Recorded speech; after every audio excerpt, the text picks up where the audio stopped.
So beautifully said.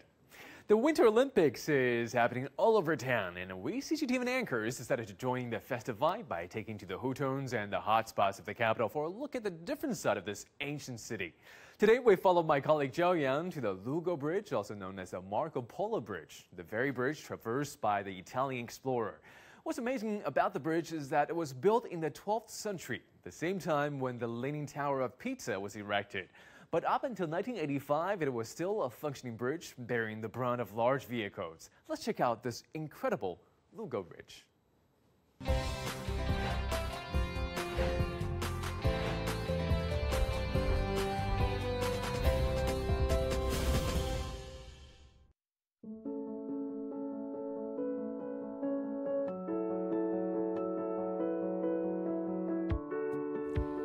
Over this river is a stone bridge so fine that very few equal it in the world. Words of Marco Polo as he travelled along the Silk Road in the 13th century. And fast forward 800 years, we're still able to see the same view that the Venetian explorer saw, almost entirely unaltered by history.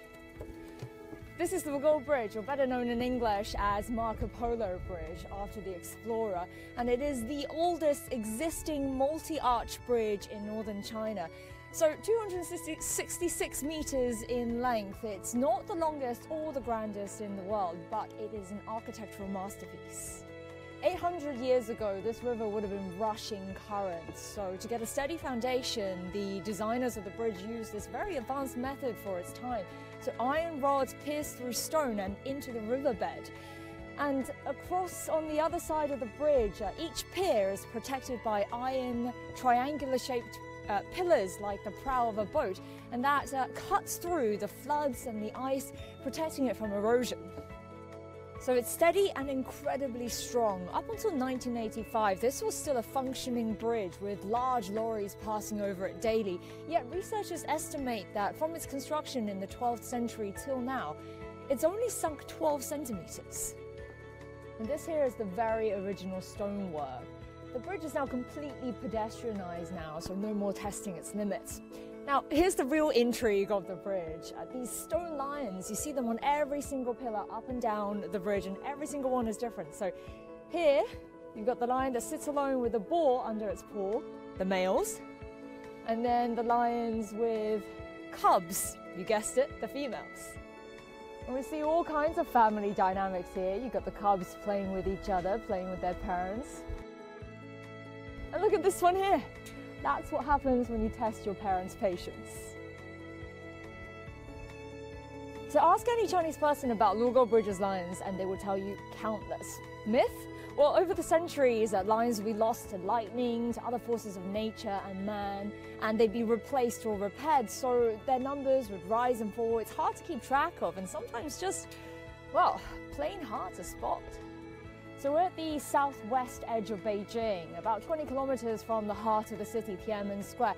Now, Lugo Bridge was once the only passageway from the imperial capital to what's now Inner Mongolia, so a very crucial trade route and also a defense post. So then in the Ming dynasty, about 400 years ago, a fortress was built here on the eastern edge of the bridge to add another defense layer.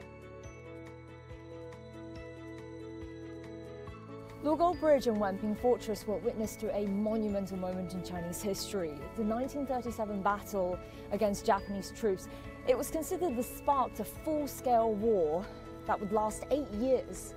And Wenping Fortress fell, and the scars of war remain today.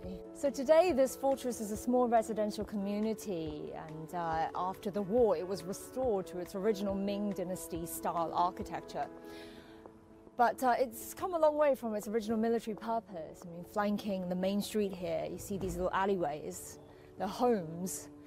About 800 or so families live here, and their families have been here for generations. And it's got the full complement of neighborhood services. You've got the post office, and over there, you see, it looks like an old temple facade, but behind there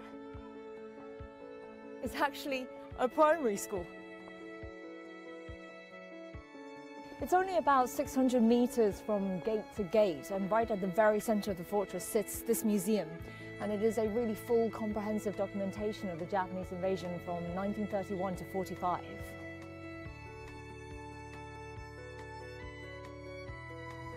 And in this square, again, the lion, the symbol of courage, of power, of royalty. And in traditional culture, stone lions are seen as guardians to help drive away evil spirits. And that's why you typically see them in pairs outside homes, outside shops. A full lap of this fortress wall, it's about 2,000 meters and it's still in really good condition.